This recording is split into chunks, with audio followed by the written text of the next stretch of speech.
Rest assured you'll find grace. It's in your blood. It's a little different. Oh,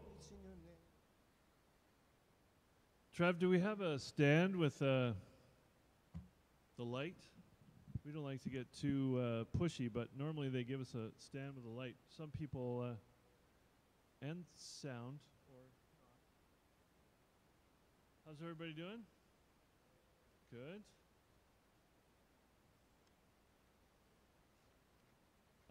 How about that 39 Days of July? Was that amazing? Yes, it really was. Oh crap, I can't read this. So I wanted to tell a little story. I've undertaken, well this year we put on, well there it is. Thank you. This year Shawnigan Players put on 2 new plays. We put on The Tempest and Merry Wives of Windsor, and they were very well done. I did not act in them. My friend Mahalia was not in them this year, but it was interesting to sit back and watch. And we got more people out than we ever had. I think 1,400 over 12 shows. So that was great. John was in it. John, first time have you been on stage before? No. So how did you find it? You enjoyed it? Yeah, good. You fit in well, and you were very helpful too, which is great. Sometimes us actors forget there's other jobs to do, like cleaning up. Anyway, one of my favorite humans on the planet, his name is Bob Norris, and he turned 90 this year. And he's been working on a play about Robert Burns for a while, and I think he turned it into our friend Alex years ago for sort of an edit session. So as you can imagine, if you put out something like a play, you have no idea if the conversation works or the language is too stiff or fruity or whatever. So it's good to put it out there. And he went back after Al's comments and worked on it for several years, and now he's got it ready. And I think he said something like, well, I'm 90, I think it's time to do this play within the next decade. And he really is the most magical, amazing, loving human being that you'd ever care to meet. And he's also terribly funny. He's a real comic actor. He comes from opera. He was a professional opera singer, kind of a character player. I don't think very often the lead man, but kind of a character comic player. So I'm just going to read part of a script. First, I'll tell a little story, though. We were doing a called Glengarry Glen Ross by David Mamet, and it's a very fast-paced, well, it can be. It's very kind of wordy, and there's lots of swearing, and it's very challenging on some levels. It's about real estate people and kind of their inner workings. And Bob played a guy who was kind of washed up. He'd been the best, and he was kind of mentor to my character. I got to play the De Niro character, Ricky, and he's the mentor to Ricky, even though he's kind of losing it. You know, he's fading away, fading off the line. And the interesting thing about this was that Bob, because of the density of the script and because he was 83 or 84 at the time, was kind of having trouble seizing it, and sometimes he would lose it.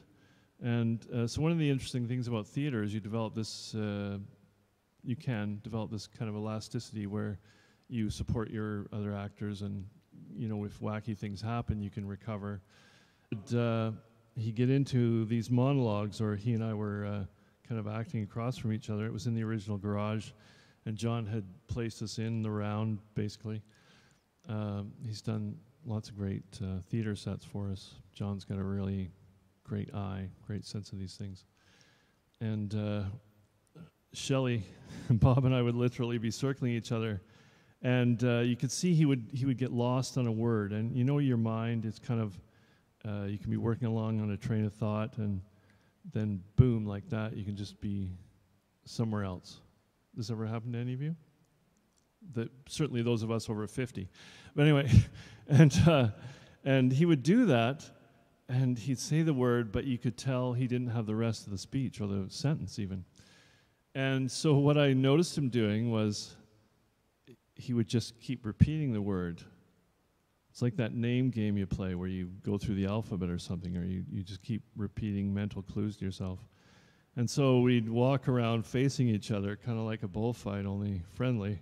And I'd give him clues if I could, but really he would just return. And he had the faith in himself that he would return to the script.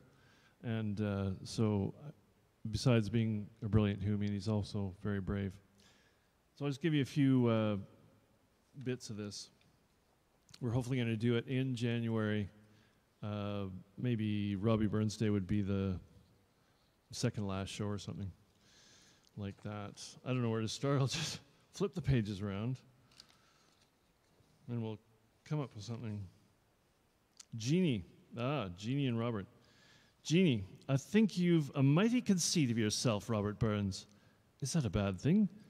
Not if you've got anything to be conceited about. You don't think I've got anything? I'm not interested. You're a poor liar, Jeannie. Compliments are flying high tonight. You're worth a dozen giggling, tar-bolting hussies, Jeannie, and well you know it. You've an honest tongue in you, and that goes with an honest heart. And you've got good looks and charm in plenty. All I ask from you is that you give me your friendship. Dramatic pause. You don't believe me, Jeannie? You don't want my friendship? Robert, you talked the bird out of the bush. Right, then, Jeannie. I'm glad we're going to be friends. The others are coming. Teacher, welcome all of you. First, I have a few rules. There's to be no horseplay of any kind. Any of you ever taught a classroom? Anybody out there? You have? You see? You know why they say this, right? No horseplay. Anybody the worse for drink will be put out immediately. Oh my God. This is Scotland, I guess. So apparently the students come to school after imbibing. Now, that's a rule that can't be broken. What's more, this is a dancing school and not a school for fornication.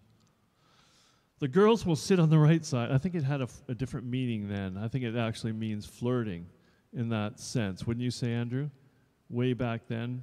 I mean, sex could happen, but I think they were actually talking about inappropriate flirting.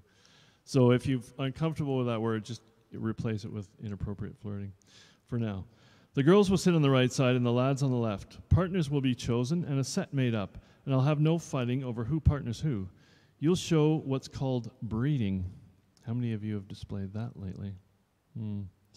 You must learn to hold yourself erect, head up, shoulders square, not hunched up round your ears, not too stiff. Now, hands at your hips, both hands, thumbs to the back, your back, where your spine is, or where it should be. Feel your hip bone. Go ahead, feel your hip bone. You connected? Connected to yourselves? Good. It's a very modern play. I like it. Where am I? Hey, that's better. Now then, heads up, eyes front. Don't look at your feet, even if you did wash them before you came. Never look at your feet. Look at your partner's forehead. Any of you ever had dancing lessons? Partner dancing? Andrew, Rachel, what's going on? This winter, hopefully? Okay. Do you all know your left foot from your right foot? Oh, you needn't snigger. Everybody hold out your right leg. Your right leg. It's the leg furthest from your heart. Got it? All right, then. And it carries on. So I'm excited because Bobby and I get to have a meeting tomorrow, and he's asked me to produce it, which is a nice thing that he's done. To entrust me with that, and so as you can tell, I'm very excited. How about you people? Are you very excited? Who's come in? These two people. Did you come to read? Did you? Oh, great. Would you be nervous about just jumping right in? Sometimes it's better that way. You don't think too hard. Okay. Let's see. Well, I have some other victims back here. Debbie? Debbie has been here before, so she's not so nervous. You always nervous?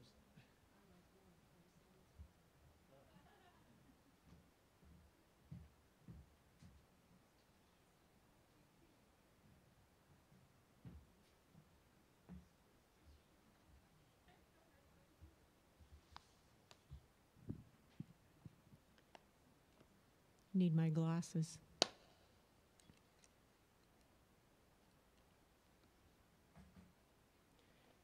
So I thought I'd start with a little bit of inspiration for all the writers in the room from Betsy Warland and her book called Breathing the Page. A luminous moment can contain years of lived experience. Inside the dialogue of cells and organs, we read the plots of our growing and aging bodies, the paired iambic pentameter of our brain hemispheres, eyes, ears, nostrils, arms, lungs, hands, kidneys, legs, and feet collaboratively maintain the underlying rhythm with which writing is shaped.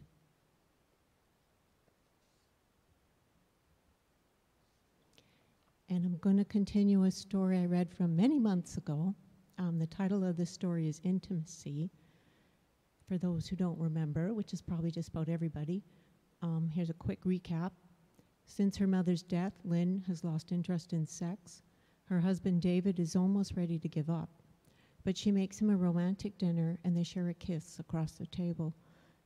So when he sees her washing the dishes later, he gives it another try.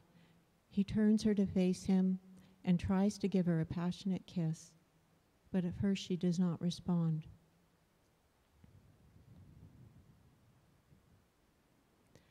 Lynn knows she is not welcoming, leaning back over the sink, the sharp edge of the countertop digging into the small of her back.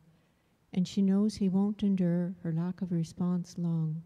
She smooches him back, lets a low moan fill her throat, remembers when that sound only announced the most intimate moments. She feels his fat tongue in her mouth, his hot breath on her neck. A murmur reaches her ear. Shall we go upstairs? That would be nice. Let me finish here first. I'll only be a minute. After the dishes, she scrubs the sink and sweeps the floor. By the time she arrives in their bedroom and changes into her pajamas, David is propped against a stack of pillows reading. She slips between the sheets. He sets aside his book, and she feels his warmth when he rolls towards her. Tugging at her pajama bottoms, he says, "I don't think you'll be needing these." She wiggles free of her bottoms. He unbuttons her top. She feels the silk glide off her shoulders, knows that it reveals the smooth, pure shape of her truest self, her vulnerability, the possibility of closeness. He nestles her breasts. The tip of his head meets the crook of her neck. She opens to the nearness of him, the stillness of him, the ease of his breath. The deep ache she's carried since her mother died goes away, and she tells herself this is how she will move on. But when he raises his head and meets her face, the ache in her chest returns heavier than before, and she looks away. Moments earlier, he'd lingered with his ear to her breast, listening to her heartbeat. He'd been determined to ease the passage, take her with him, and he'd failed because he was not strong enough to delay. It's happened so often, he no longer rushes to kindness. The yearning and the failure, the water that wells from her eyes and wets her cheeks. He doesn't recognize the man who emerges. The gentler part of him feels the secret quivers trapped in her chest, the silence of her tears. With straight arms, he hovers above her, looking down on her misery. He shakes his head. "Oh God," he says, "can't it ever be the two of us anymore? This is making me crazy." A chill washes over Lynn's body when David throws back the comforter and removes himself from their bed. Unclothed, he stands on the carpet, his hairy legs and his big-toed feet, the tender mouth on his hardened face. They have both started to shiver. "All I need is a little affection," he says. "Is that too much to ask?" Her sigh is more a shudder as she hauls herself up against the headboard. She wants to stop resisting. If she doesn't let him know how important he is to her, she will lose him. yet her voice is unsure of itself. I can't control when the sadness comes, sorry. He makes no effort to cover himself. The way his arms hang loose at his sides, the way his fingers open, he is no longer holding onto anything. And it is her fault. As much as the death of her mother has broken her, the loss of their love would be worse. What is it you want? Come on, tell me. She stares at the ceiling. Under the comforter, her fingernails pinch into the flesh of her thighs. She knows the truth, has known it for months. The thought makes her sick inside. I want you to leave me alone. She hates herself for allowing such an idea to live in her brain. Of all the unwelcome thoughts she's carried around, this one is the saddest. He takes his housecoat from the chair and wraps it around himself. She is glad he will no longer be cold, that he will have some comfort. Don't tell me again it's your mother. We both know it's something more.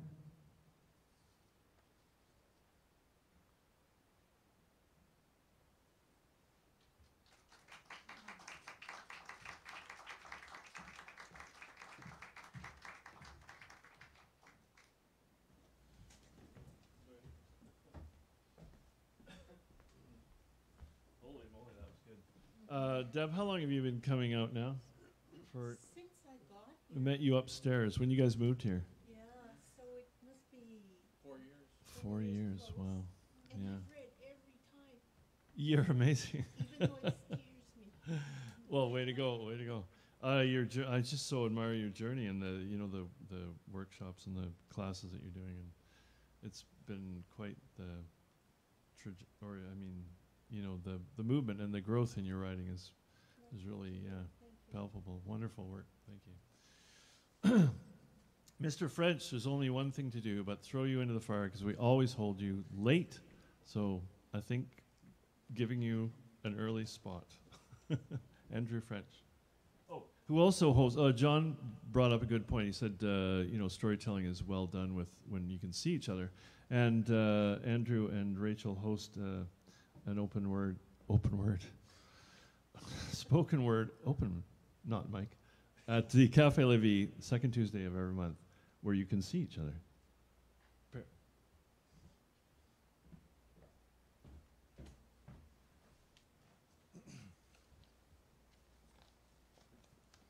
was really nice, Deb.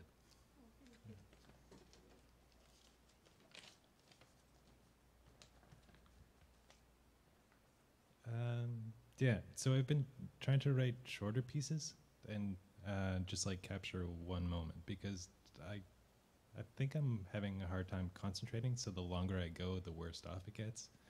So I'll just wait till I get to a somewhat good line and then stop. So this is my experiment with that. Yeah, so just 4 short ones, and the first one's A Renewed Man's Almanac.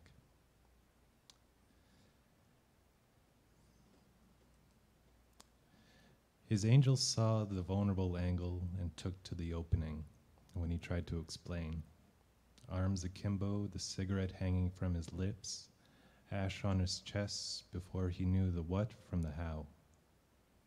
And nowadays, when he forgets his lack of sense, he only need consult his poor left shoulder.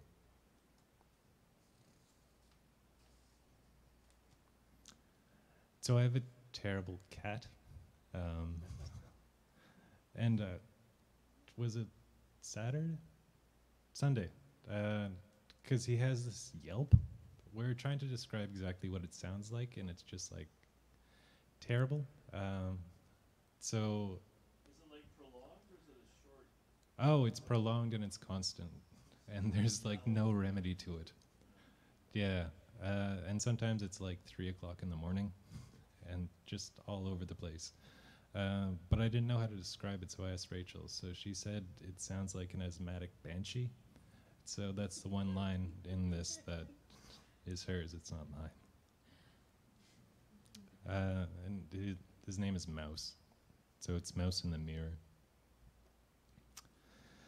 Mouse, my cat, looks into the mirror. I just leaned against the floorboards and bookcase. And I take to wondering what impressions he has of the whole affair. If he's fascinated, watching the world reflected upon itself. But whether it's because of the bitchiness he's acquired in old age or his preference for metaphysics, he turns to me and gives me one of his high decibel yowls, like a feline cat alarm, an asthmatic banshee. And it doesn't seem like a good time to question him. It doesn't seem like an appropriate time to ask. It's not as funny when you live with him.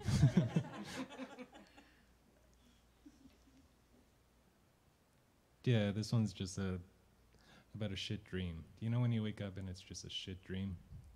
Yeah.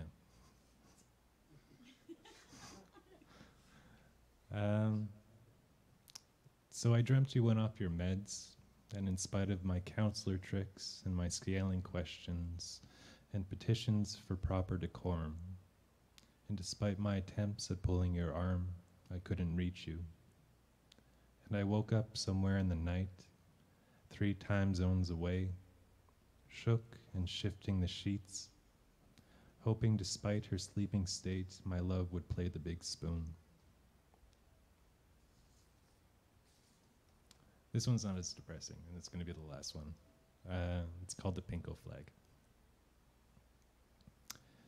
And here we are, comrades, correcting political pronouns like no one's best friend, openly resenting the rich while working the weak in their service, and on weekends waving our Pinko flags and liberating the downtrodden with our conversations and our thoughts alone. That's it. Thanks.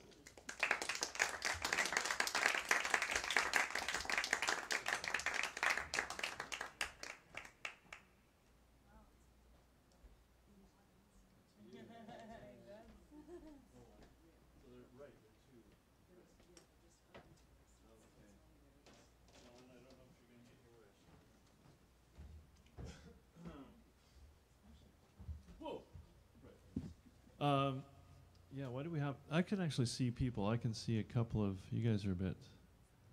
Why is this interesting, and is it supportive to be on stage? It's a bit nerve-wracking, and for people who haven't read before, it can be, but I kind of look at it as if I know what this audience is like, and I take it as a comfort that you're all out there, and I don't have to actually stare at you while I'm reading, but I'm supported by you. So there's different ways to look at it. And John, I don't know, Georgia says the house lights are the ugliest thing in the world. They're all this fluorescent. I am not attached to the idea. Oh, no. But no, it's a good idea. It's an interesting point. Amanda, you've been here before. You want to come up and read? Sure. Okay.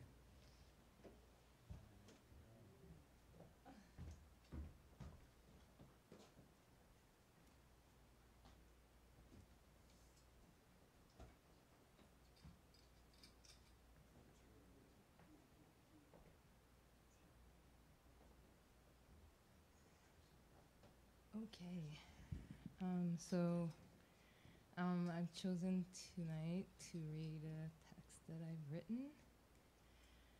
I wasn't planning to, but my friend John stopped today and reminded me what was tonight, and I'm like, oh, okay, well, maybe I can read this one, and I tried to tweak it a little bit and this and that. So just to put a bit of a context to it, it's a love letter to my orchid. And when I was living back east, orchids were not like as popular as they are here in houses, I guess, like potted orchids. And when I moved out here, I had a little cleaning business in Victoria as a personal assistant kind of thing. And like every other house had an orchid. And then I started talking to people about it, and you know, they kind of told me how a bit high maintenance they were, and you don't need a lot of water, not the direct light, and this and that. I was like, oh my gosh, you know, I love plants, but this is a bit much, but she's beautiful. But anyways, last year or something, my roommate came home with a thank you gift, and it was an orchid. And, well, you know, it was a gift, and I started taking care of her. And the funny thing is, I really found her more and more interesting and kind of doing research on it. And my favorite flower back east has always been the pink lily. I love the smell, the strong smell, and I just, you know, yeah, that was my heart. If somebody would give me a bouquet, I would be like, oh, pink lilies. Like, I just love pink lilies. So the story is about how I fell in love with the orchid and kind of got over the pink lily. So, yeah, so I found out that, you know, those kinds that are in pots are called phalaenopsis. And so the title of this letter is called Miss P. So here it goes. Our story began shortly after I moved to the island. I hadn't really heard about you before, but your reputation and following here on the West Coast was quite impressive. We started to cross paths many times at multiple different venues. Yes, your beauty and your exotic looks could undergo without being noticed, but the truth is that my heart was already taken by her simple ways and rather quite pleased by her surprisingly low maintenance needs. I was downright devoted and loyal to her. Never would I have thought that one day I wouldn't even remember how she smelled. Reading those words is probably going to make you smile deep down inside, as I've long recognized that your greatest wish is for my soul to be completely enamored by you. Well, rest at ease, my love. It is. It truly and faithfully is. You have enlightened me so much. How could I do otherwise but to adore you? You taught me patience, perseverance, and how to care. And not the kind of care that one treats the other like one itself would like to be treated, but rather how the other wants and needs to be cared for. You taught me this subtle yet crucial distinction that very little people know, let alone practice. You taught me about love, unconditional love, the kind that is present and felt at all times, no matter what, no matter if our expectations are met or not. And that, my dear, is the hardest thing for a human being as simple as me. But you've changed me. The day I've met you, when my roommate brought you home to meet me, as I laid my eyes upon you unapologetically, but genuinely for the first time, that's when I understood. There and then, I understood what all the praising had been about. So I stood there in complete awe of you, my eyes scrutinizing every little detail of your elongate figure. Self-assured, but yet so delicate and gentle in your ways, you shamelessly let me admire you for a while. I don't know what you did to me that night, but I've never been able to look at you the same since. How could I? You have this explicit, mysterious sexual form about you that one cannot ignore. That same night, I must confess, I looked you up online. I wanted to know everything about you. Little did I know that I was going to be taken aback by what I was about to discover. You had quite the history on there. I had heard about your sophisticated ways. I had heard about your eccentricity, but had no idea that you were so liberated sexually, and your name is undoubtedly your stamp to prove it. I sat there looking at thousands of pictures of you robed in so many different flamboyant colors, and yet revealing yourself carelessly and free. Something a part of me envied, perhaps. So we started to see each other frequently. Well, every day, if I'm honest. I enjoyed your company and taking care of you. Seeing you every morning, glorious and beautiful as can be, just made my life so much brighter. But then came that day when, without any warning or preamble, you decided to shut down. You had lost your mystical, wonderful glow. I was out of sorts. Didn't know what to think or do. In despair, I asked the advice of a close friend, to which she suggested that I just let you be for a while. To continue to continue on loving you and caring for you and hope for the best. So that's what I did for a whole year. Yes, my love, a whole year went by watching you there standing, looking sad as can be. I couldn't help but to wonder if I was the cause of your misery. I was going out of my mind, drowning in the uncertainty of not knowing if you'd ever come back to your old self, the one I had so madly fell in love with. Surrender, just surrender, my inner voice kept whispering to me. So with no other strategy left to try, I raised the white flag and simply started to accept where we were at. I still loved you like crazy, so I wasn't about to give up on us. And then rolled in that morning when I came down the stairs just to notice that you had gained a bit of your glow back. I was ecstatic. I remember it like it was yesterday. I couldn't believe my eyes. Had I witnessed a miracle? The kind of miracle that usually only happens to others?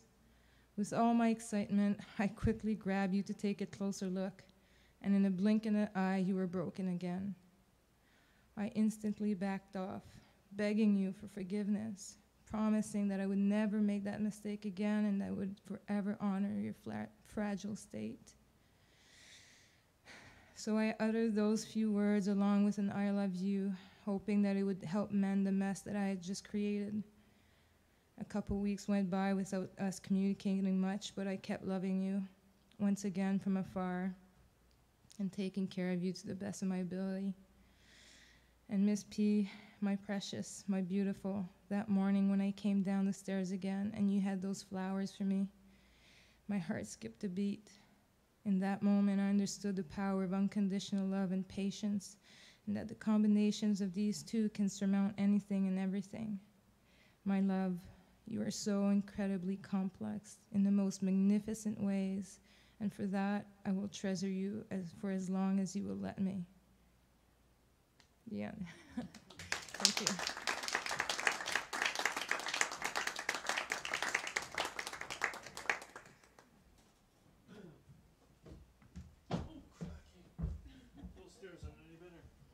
Thank you, Amanda.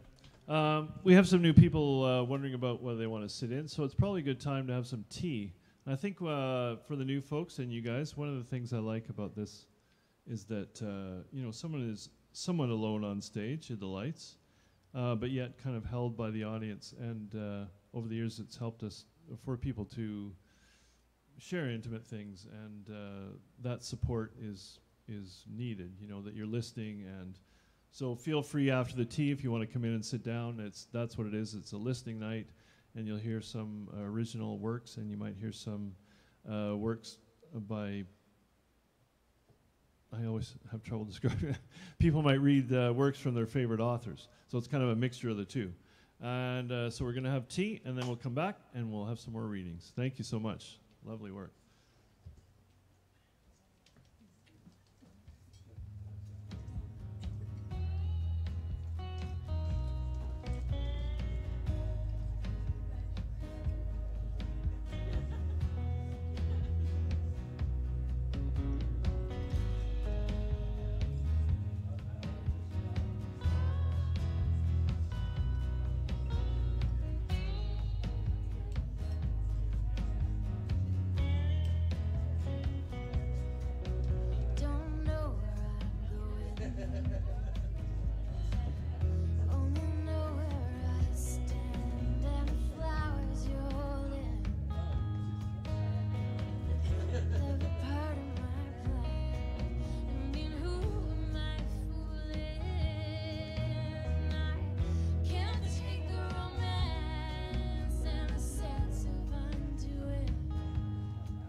Stories I never tell.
guitar. Oh, it's lonely out there.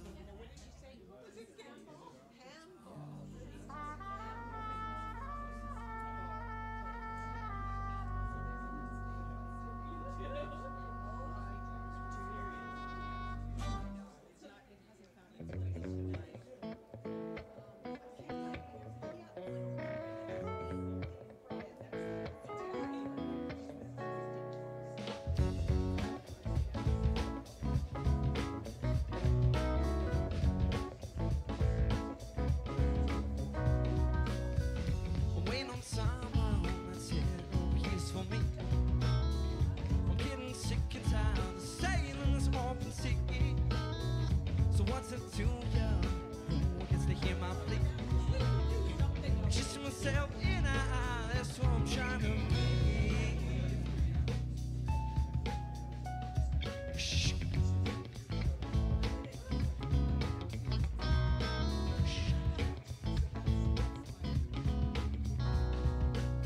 Are you looking for a fallen one, far from the tree? Or throw your own red carpet out, be your own celebrity? There's nothing like you being back in YJ. Yeah, I'm looking it over. Let's see you single fly saying, hey, hey, yeah, hey, hey. Come on.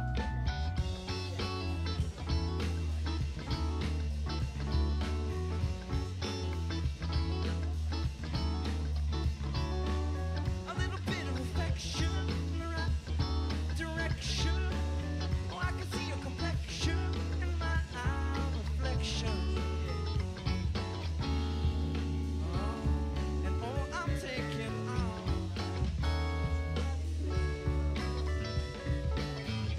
So what you worry about? Hear you screaming and shout. I'm flying on. So what you worry about? Let's hear you screaming and shout. I'm flying on. I thought you should know. I thought you should know. Shh.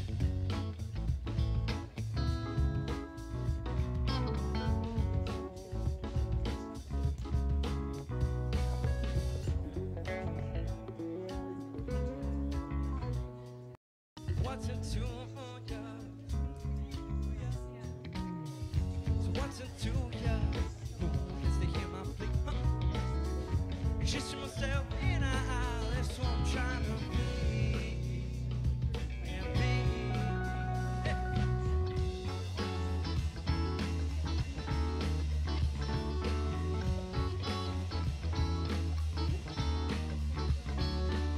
A little bit of affection in the right direction. Oh, I can see your complexion in my eye reflection. Oh, yeah, all I'm taking on.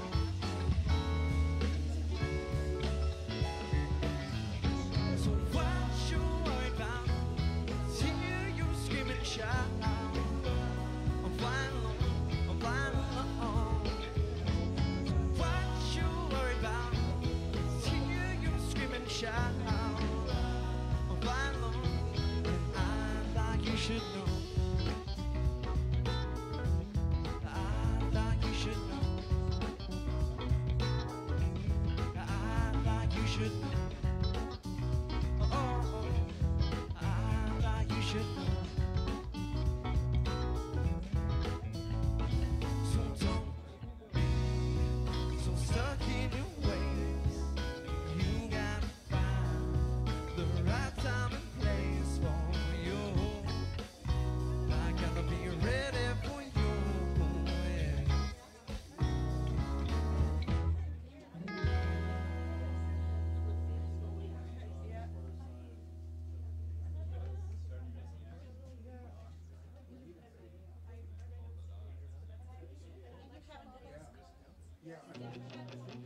Where did it go wrong? What happened to me? Why'd you have to go?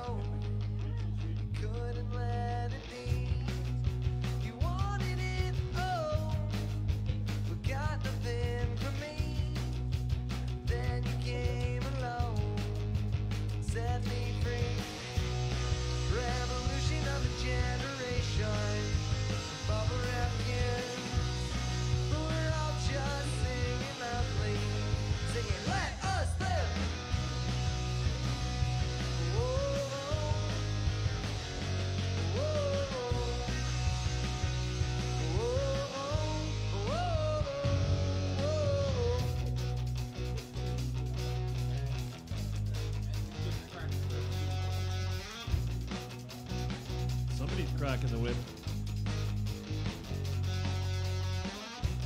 I don't know why you don't just let me be.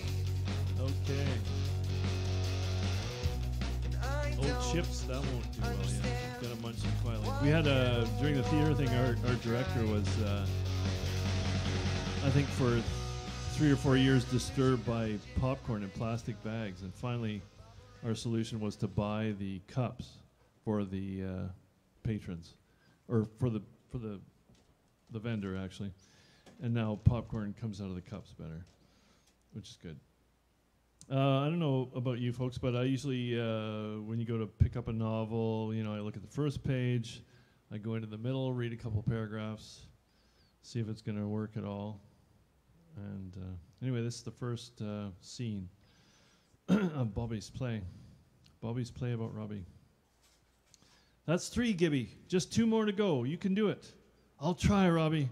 Well done, Gibby. Now take your time. Only 1 to go. I did it. I did it. All 5. Good for you. That's enough now. Auntie? Yes, Robbie. Were there really ghosts? Yes, there were ghosts. Did you ever see one, Auntie? I did, Robbie. I can remember the day as if it were yesterday.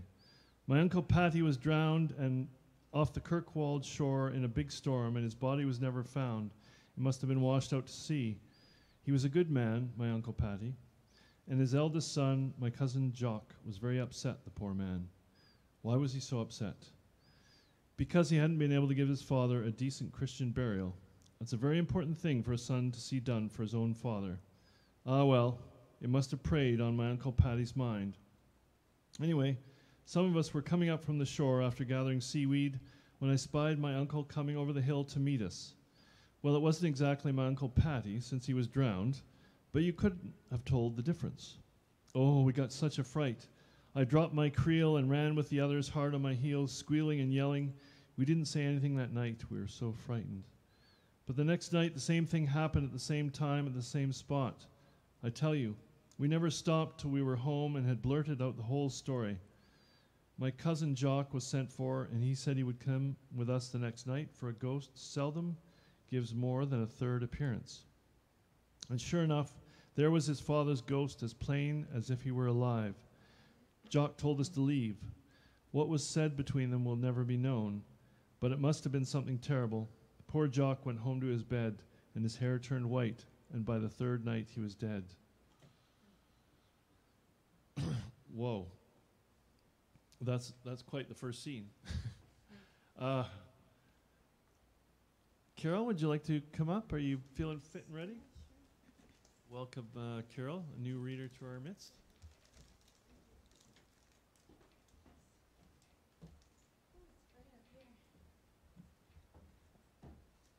Hello. Well, I was saying to my friend Marcella after Amanda's reading that I think I need to go and buy an orchid now. It was beautiful.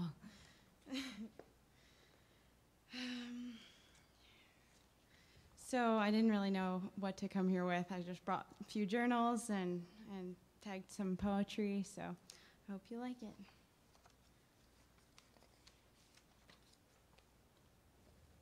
it. I want to savor you, and I do. With every word, with every thought. And every time we talk, it's like the sweetest little pomegranate seed fruit. It may be small, but it packs a punch. It may not be a big, juicy strawberry to drool over, but it's just what I need. No extra fluff and words, just a moment with you, however it fits between us, as it is. And that way there's space and certainty of many more. Abundance, for there's many seed to one pomegranate fruit. And I never loved strawberries anyway. Strawberries don't compare to the love affair I have with pomegranate. Some call me a perfectionist, but I think I just strive to soak all the juice from every experience, even you. And so I'm going to savor you.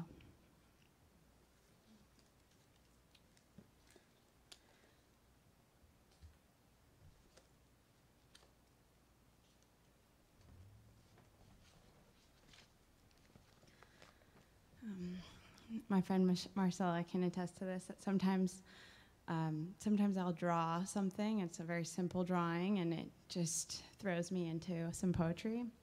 And so here I started with a teardrop, and in the teardrop is an eye. So that and drop. I drop. So I drop. I drop all the preconceived perspectives and knowledges gained. I drop all the must-dos, feel like I need tos. I drop all the negative self-examination of myself and my choices, my needs, and the attending to my needs. I drop always feeling I need to be better, more loving. I drop these twistings of the mind, ideas of what should be or what is. I drop worry. I drop fear. I drop shame. I drop guilt. I drop the lesser visions for myself. I wash away the film over my eyes with tears of pure, loving justice. To drop, to be, to drop.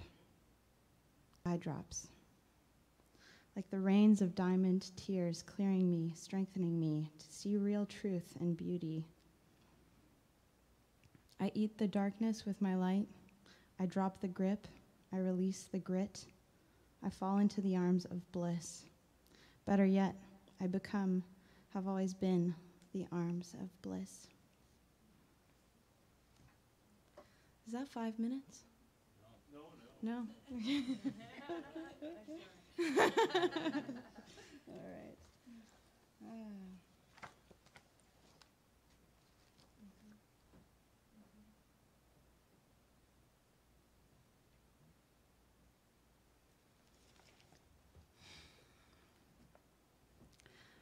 Lift me twisting, dancing.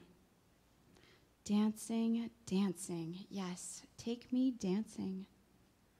Dancing in my nakedness of beingness, of wholeness.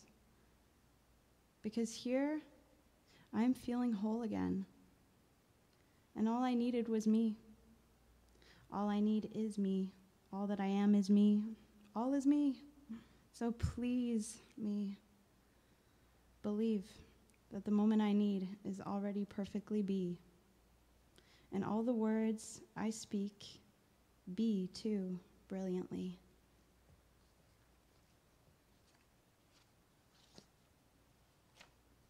Man, 5 minutes is hard to fill.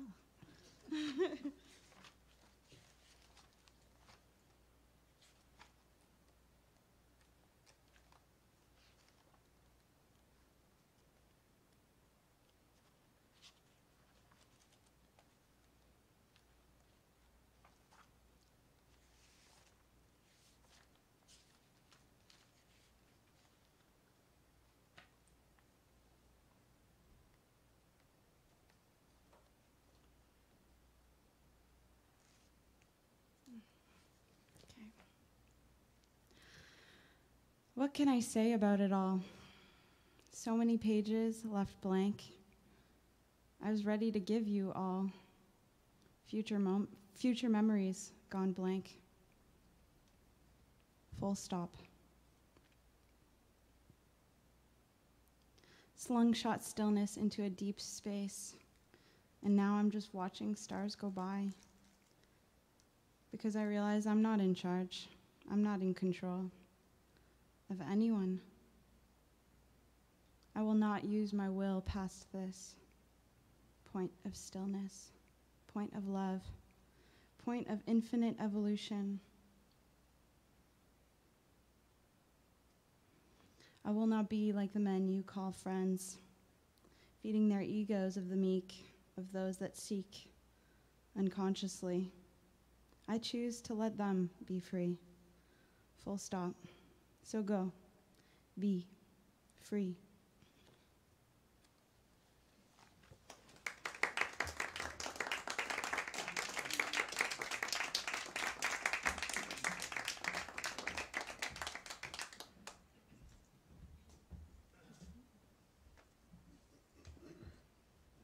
Thank you for being brave.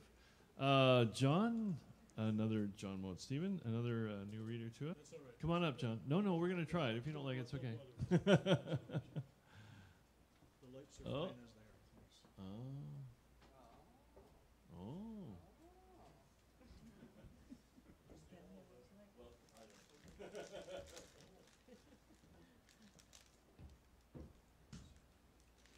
Good evening, everyone. I have to try the mic. This is the. Is that good?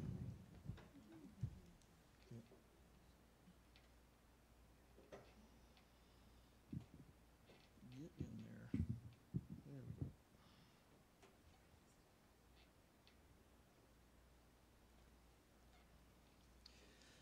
I was interested that Bill has introduced a play related to Robbie Burns, or one of the pieces that I thought I would read this evening is a poem by Burns.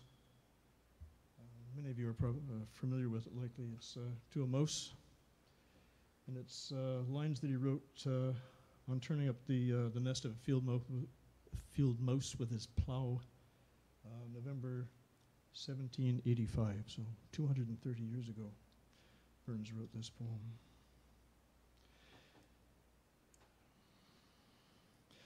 Some of the language in this might just go past you. Don't worry about it. It just what I'd suggest is just allow the poem to flow over you, by you. A key stanza in this poem will give you the what I feel is the core spirit of it. That's where Burns has written, "I'm truly sorry man's dominion has broken nature's social union, and justifies that ill opinion which makes thee startle at me, thy poor earth-born companion and fellow mortal." I think we can think that those lines could be addressed to many of the living creatures that share the planet with us these days.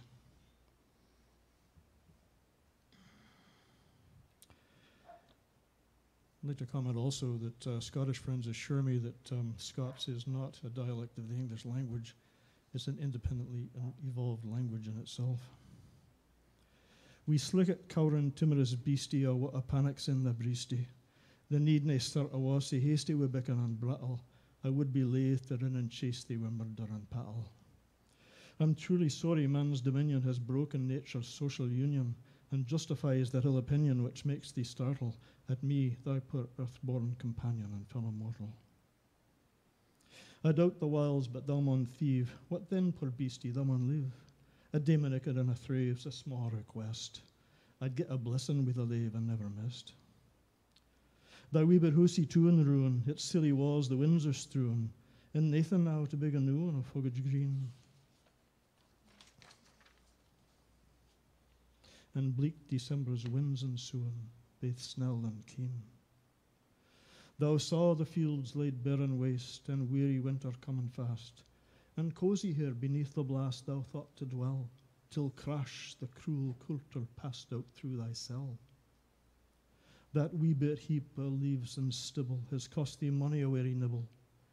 Now thou's turned out for all thy trouble, but house or hold, to thole the winter's sleety dribble and cranach cold. But mousie, thou art no thy lane, in proving foresight may be vain. But mousie, thou art no thy lane, in proving foresight may be vain. The best laid plans o' mice and men gang after gley, and leave us naught but grief and pain for promised joy. But thou art blessed compared wi' me, the present only toucheth thee. But och, I backward cast my e'e on prospects drear, and forward, though I canna see, I guess and fear.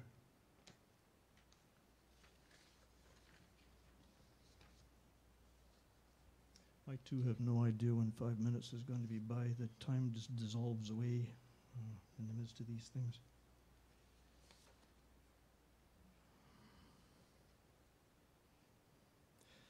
This poem called Dragonfly pretends to be about a dragonfly, and in some ways it is. The concepts of it, the words of it, the descriptions of it seem to be about a dragonfly. That's sort of at a conceptual level. In my heart, this poem is actually about a woman. And I realized that after I'd written it. There's a woman who, with whom I shared a workspace for a number of years, and when we first met, there was a spirit of delight and joy in our meeting, which was really quite wonderful. But something happened, I have no idea what. And there was nothing more. And she gave notice confidentially to our supervisor and moved far away after a number of years, and quite mysteriously. No idea what happened there. I used to, until a few months ago, I lived in a small farm in a little cabin up the valley, and my interest really was in being outside, so I had no reason to close the doors when the weather was fair, and so the doors were always open. I had sort of beaded curtains hanging in the doorways to try to prevent birds and such from coming in, but occasionally a dragonfly would come in, and I would see this beautiful, delicate creature banging against the windows, trying to escape. So this poem happened. Summer sunshine garden, heat of afternoon. A glimmer resolves to iridescent subtle color, at rest in gentle motion.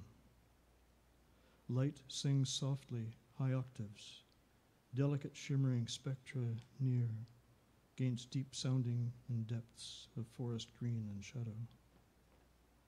And sometimes this to me gentle amazement, but among insects a fearsome dragon surely, will come by chance inside and risk its beautiful, fragile wings against my window. And I, so gently, begging its trust, cup this wonder in my softest of hands, so delicately, thrilling to its vibrant vitality, with heartfelt thanks for the honor, its presence in my home in my hands, carry it to the garden. And open, to reveal in close regard its massive body, 1,000 eyes dark shining, delicate legs positioning for launch, wondrous long wings testing freedom regained. Then, in slow courage, rises from my hands and soars across summer sunshine garden, iridescent glimmer, my admiration attending its return to silent distance away. Is that 5 minutes yet? Yes, no, what? Yep. Try to make it a shorty.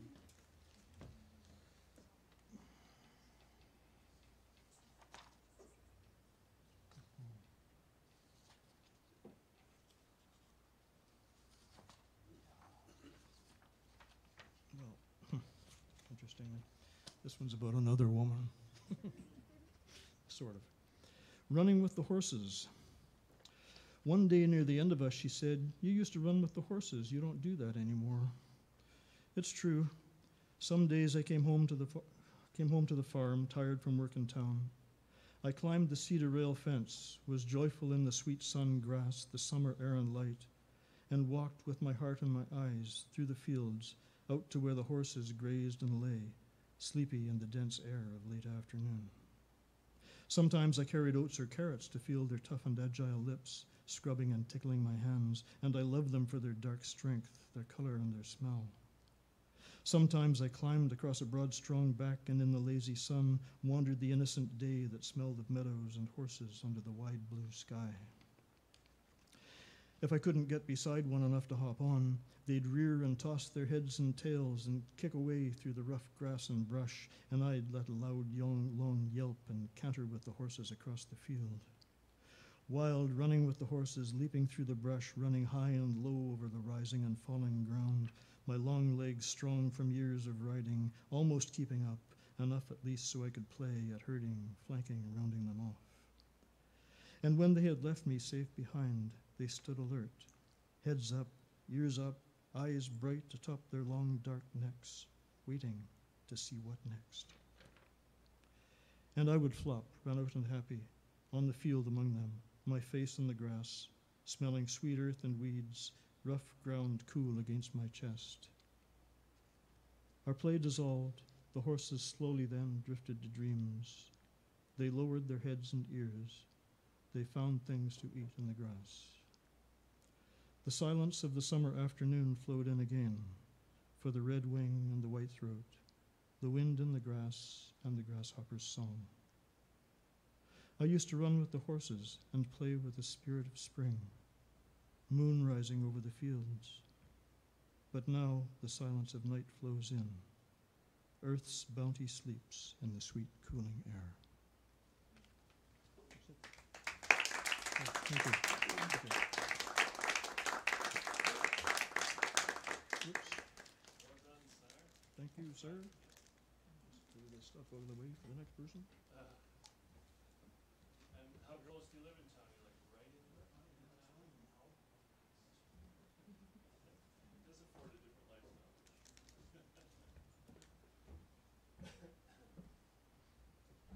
John made his first appearance on stage with us this summer, and he said partly due in fact to that he lived in town, because when he lived way out and without a vehicle, wasn't able to go to rehearsals and such. So we're very glad that you're in town and you're available. Rumor has it that Rachel has something to read. Oh, maybe. Not just a stellar painter and pencil artist. Oh, sorry, yeah, I shouldn't have done that. Come up anyway.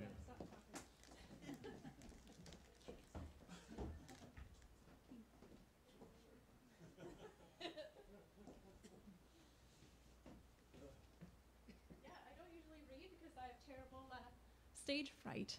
So let's see how this goes. Today I was talking we have an Alexa speaker system in the store, and I was trying to tell her, to power down for the end of the day, but it had been quite a day, and you have to speak quite loudly, and I heard a tremor in my voice. I thought, oh no, I wish I didn't tell anyone I was going to read tonight, because it might not happen. But I guess here I am. And I also don't have a very long poem. And I also only have one, so yeah, you're not getting your money's worth. Yeah. We'll change that. Yeah. I also noticed when you've been coming up here, I've been hearing everyone breathing. Some good breathing up here tonight. It's reminded me to actually breathe. Good breathing, everybody. Yeah. So I'm going to read a poem by Margaret Atwood. And I told Andrew, and he was like, ugh. But I'm going to read it anyway, because I actually saved it to read last summer, and then I was so excited it was summer, I forgot, but I think it's pretty fitting. It's called Late August.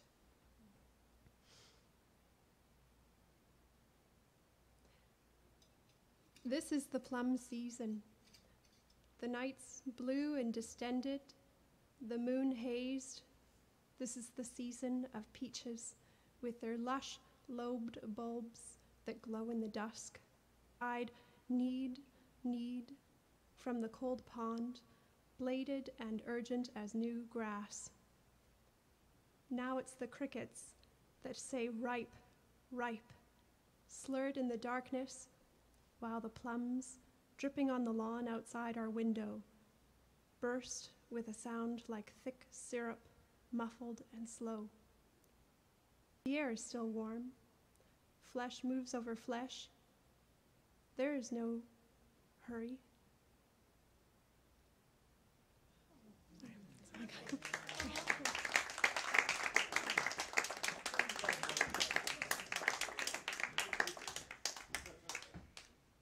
Alias Grace, Andrew, you read that?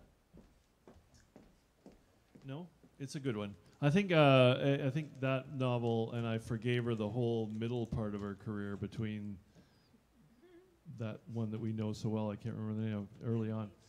What's that? Right, and the rest of the stuff. I mean, we all have our favorite authors. My friend Jimmy, who's a jazz guitarist, had a great story. Early in his career, he was playing as the opener for Margaret reading. And he was kind of sitting in a corner on a chair doing his jazz guitar. And then, before he knew it, as he was finishing, Margaret swanned into the room with her whole entourage and fans and sat right next to him and he was trapped for the entire reading. Maybe a good or a bad thing, but for him it was excruciating, apparently. But she has quite the charisma, I think. Good work, Margaret. See, David, also new. Wow, 3 new readers tonight. That's very exciting. Thank you, folks. Come on up.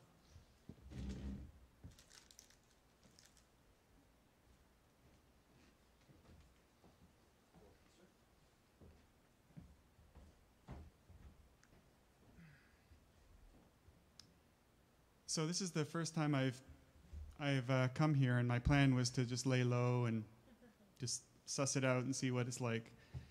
But I had a strong request to participate. So this is the only thing I had on my phone. I spent about 12 years overseas as a humanitarian aid worker, and this was one of the things that happened to me. And I have to take my glasses off. It was the rainy season. At the best of times, not the moment to be out walking in the hills of Burundi. And this was not the best of times. A brutal civil war was underway, displacing tens of thousands of people and killing countless others. Between the torrential downpours and the fighting, it was hard to find a moment for a celebration, like the opening of the gravity-fed system whose construction I had just overseen, which would supply water to 15,000 people. The ceremonial group of about 20 included 3 burgomeisters, or mayors, of the area served by the system. The title burgomeister is a holdover from Belgian colonial times, and to judge by how people treated them, it was a pretty big deal that they had joined us. They seemed to see the opening of a project by an international aid organization as a pretty big deal too. They were dressed in their finest, 2 of them wearing white traditional robes. The plan was to start at the top of the system at the protected water spring and work our way down to where people were waiting for the ribbon cutting and the speeches. As I stood for a moment by the reservoir, the normally expansive view across Lake Tanganyika to the mountains of Congo was obscured by low cloud and mist. I had a bad feeling about all this. We started down the hill with the 3 burgomeisters in front, followed by me and the rest of the party. It had only just stopped raining, so the path was a mess of ankle-deep mud. At first, I managed to avoid the worst of it by walking on the harder ground beside the trail. But as we descended, the overgrowth of jungle became thicker, and I had to walk on the path. The trail grew gradually steeper until, rounding a sharp turn, we were faced with what seemed like an almost sheer drop-off. I edged my way down behind the 3 in the lead, making little baby steps in the mud. It seemed to be working until, quite spectacularly, it wasn't. I slipped. And this wasn't one of those, whoa, I almost fell kind of slips. No, this was more like a mime doing an exaggerated impression of someone stepping on a banana peel. Boom, I was on my back and headed downhill fast. Wham, I took out the first burgomeister. Wham, wham, the other 2 went down in quick succession. I know this sounds bad, but it was not yet a complete disaster. Amazingly, the 3 of them had not fallen in the mud, but were now all half-seated on top of me, sliding downhill. We were essentially a bobsled team, with me as the sled. For a tiny, hopeful moment, I thought that it might turn out okay. And by okay, I mean for the dignitaries. Because for me, at that moment, sliding downhill on my back in the mud with 3 grown men sitting on my chest, it was somewhat less than okay. Now, I have studied viscous fluid flow at the graduate level, and I still cannot understand how mud was filling my underwear through my cargo pants. So, aside from the fact that I was basically getting a mud enema, it seemed to be going rather smoothly. And then we hit the tree root. And you know, I'm still convinced that we might have negotiated it if they had all leaned together one way and then quickly back the other way at just the right moment. But unfortunately, this was our first run as a team down this track. There was no warm-up to iron out the kinks. The near side runner of the sled, that is to say, my left buttock, hit the tree root first, and after that, everyone was for themselves. I lost track of the bobsled team. In fact, at this point, I was no longer a bobsled. It was more like, what's that other event? The one where you're going head first on your stomach? Skeleton. Yeah, now I was doing the skeleton. I kept my mouth and eyes closed, but could not prevent mud from piling up my nose. Mercifully, this didn't last long. The trail leveled out, and I plowed into the puddle of Burgomeisters that had reached the bottom before me. Clambering heavily to my feet, I saw the rest of our party standing stunned, a good 20 meters above us on the trail. The 3 crumpled figures in front of me still hadn't moved, and for a second I thought, holy crap, I've killed the Burgomeisters. Then they slowly peeled themselves out of the mud and stood up. Everyone appeared to be unhurt, shaken and filthy, but unhurt. My assistant Ferdinand appeared and, reaching into his breast pocket, pulled out a single white tissue and held it out weakly, not sure who to offer it to. In that moment, with the 3 of us as dirty as if we had just been mud wrestling, his well-meaning offer struck us as hilarious. The 4 of us, and soon the whole group, were crying with laughter. Fighting to get his breath back, the head Burgomeister took my hand. Monsieur Johnson, let us continue down the hill to the taps, where, God willing, there will be water to wash with. But I insist, you first.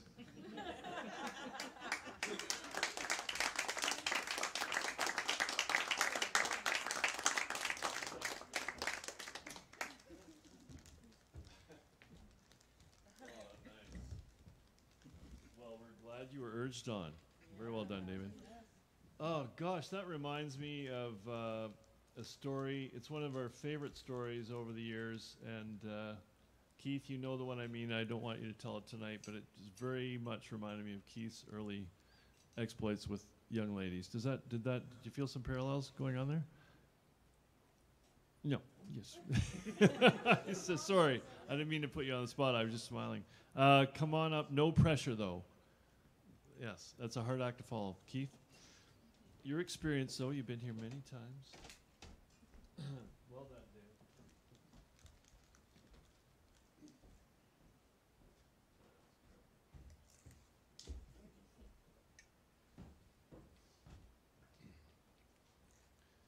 That is a hard act to follow. This brings to an end the politically correct portion of our programming. I'm sometimes like to come and share an anecdote, or what I will call a vignette from my life. So I'm going to do that tonight. I won't provide any real context other than to say that I, as always, try to be precise and truthful about what may have happened, taken place, word for word, and nuance for nuance. I'll just say that I'll speak the words as I heard them, and the only thing I'll say in my defense, or to qualify a little bit, is say that by presenting it, I do intend some irony. So I was living with a former girlfriend, and at one point, her aunt and uncle were coming from the U.S. I had never met them. I think they were from North Carolina. And Dave, it was his name, Uncle Dave, and Marlene, his wife. And my girlfriend at the time, I'll call her Susan. That'll do. And so Dave and Marlene had a son in his late 20s who at the time was either finished or well on the way through gender transformation. And or as they were calling it in their family, a sex change. And Dave was an ex-military man. And Susan said to me a number of times before they arrived, whatever you do, they were coming just for dinner for one evening and then going to her parents. She said, whatever you do, don't mention the sex change. Dave is apparently not handling it well at all. So they arrived. Dave was not tall, about maybe 5'6" or so, and quite stocky, with a large head and quite a severe brush cut, blonde hair with large blue eyes that really, in a pronounced way, kind of bugged out. And it gave him just a super intensity at all times. So we were at dinner. We were just pretty much finished dinner. I avoided using the word sex or change in any context at all, together or separately. And we're pretty much done, and Dave said, well, Keith, what do you say we let the girls finish up here? You and I take a cognac out on the deck.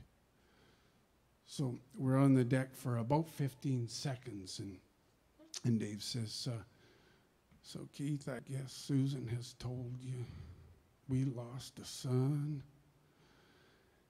And I said, wow, Dave, yeah, she did mention the situation. How's that been for you?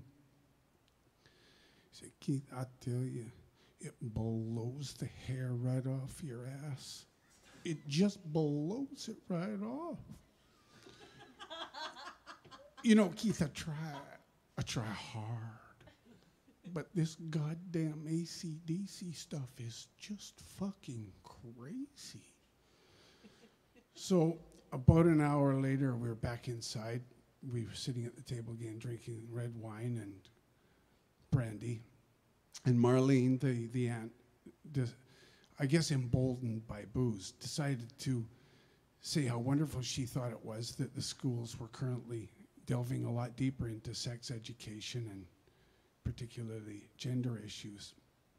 It was like she decided to pull the pin on the hand grenade that was Dave. And he went off. Jesus Christ, Marlene.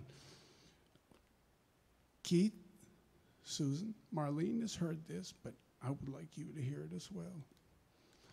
I was 12 years old in the yard playing football with some friends. My dad called me in. Out of the blue, he called me in. He said, David, son, do you know about the birds and the bees?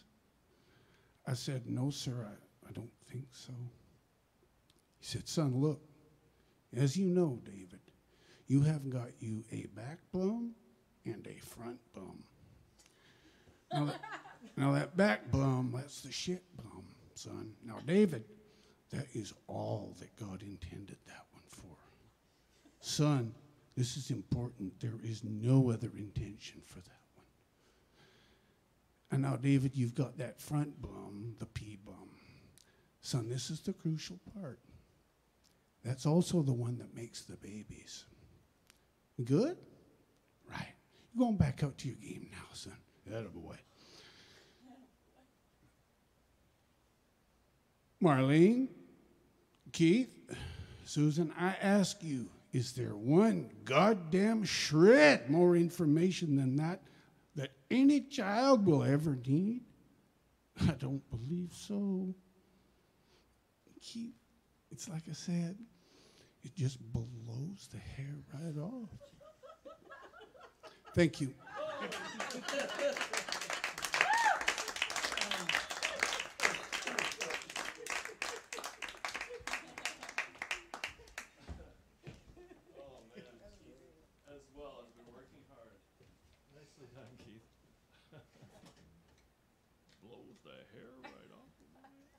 I'm going to be saying that over and over again as I work tomorrow.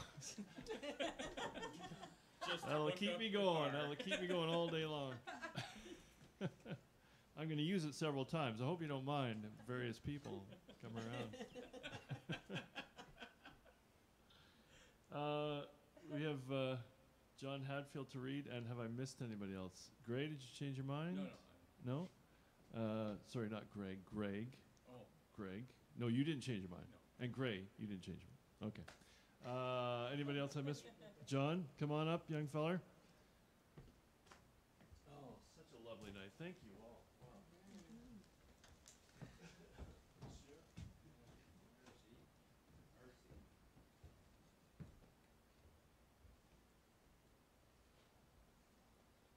That makes 2 hard acts to follow. I never know what I'm going to do because I want to see what everybody else does. And and then try to do something that sort of fits in. So I'm going to read, I had a whole bunch of stuff. Deb and I were talking about reading excerpts, and I thought I might try that. And every time I pulled the word count down, it just kept getting bigger. So I can't do that. This is 760 words, so start. Dr. Propel and the antidepressants. Caution, prescribing these drugs may cause a loss of sense of humor. After taking antidepressants for 18 years, I finally weaned myself off. I thought it prudent to see my doctor to get checked out. After all, how many people in the world had been eating this drug for so long? Wasn't I worthy of a study for long-term side effects?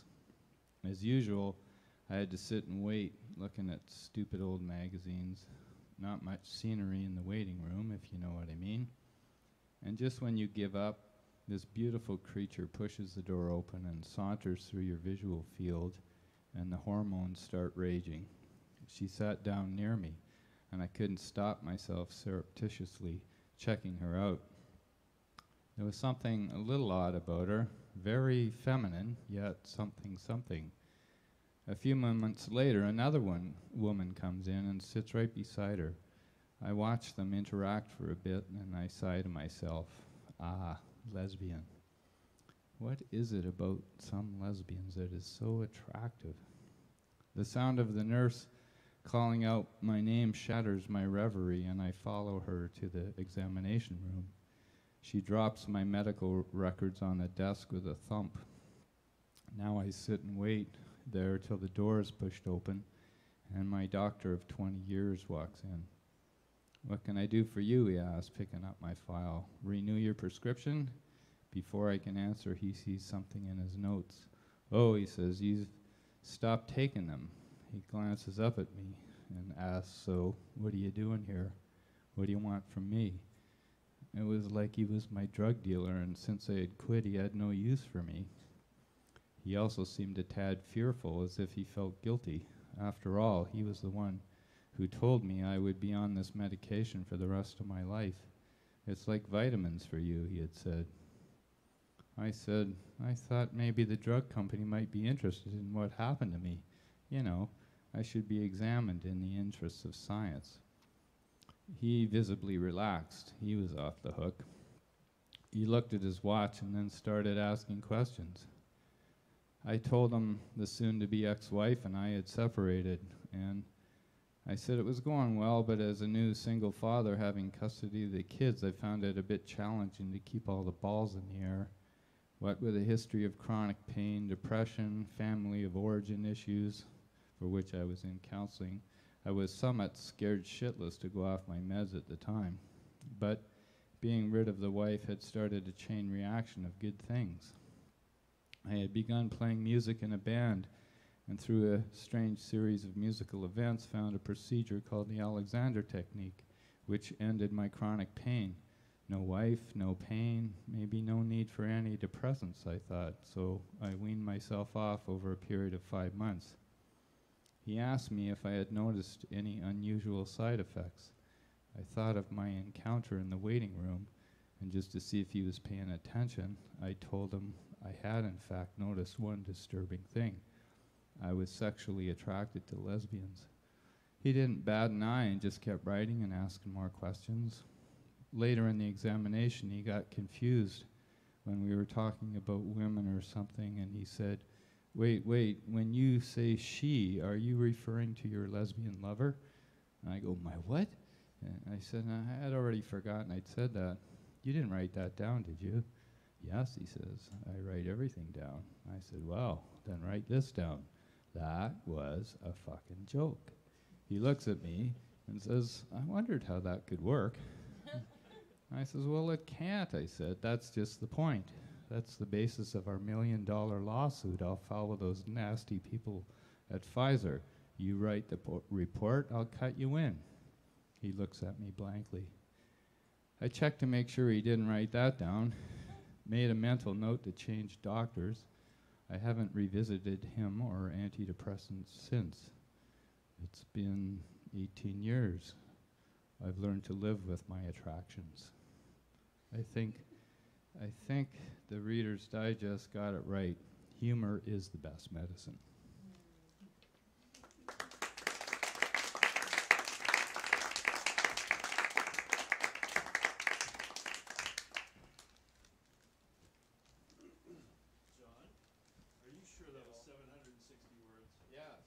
How much time is that?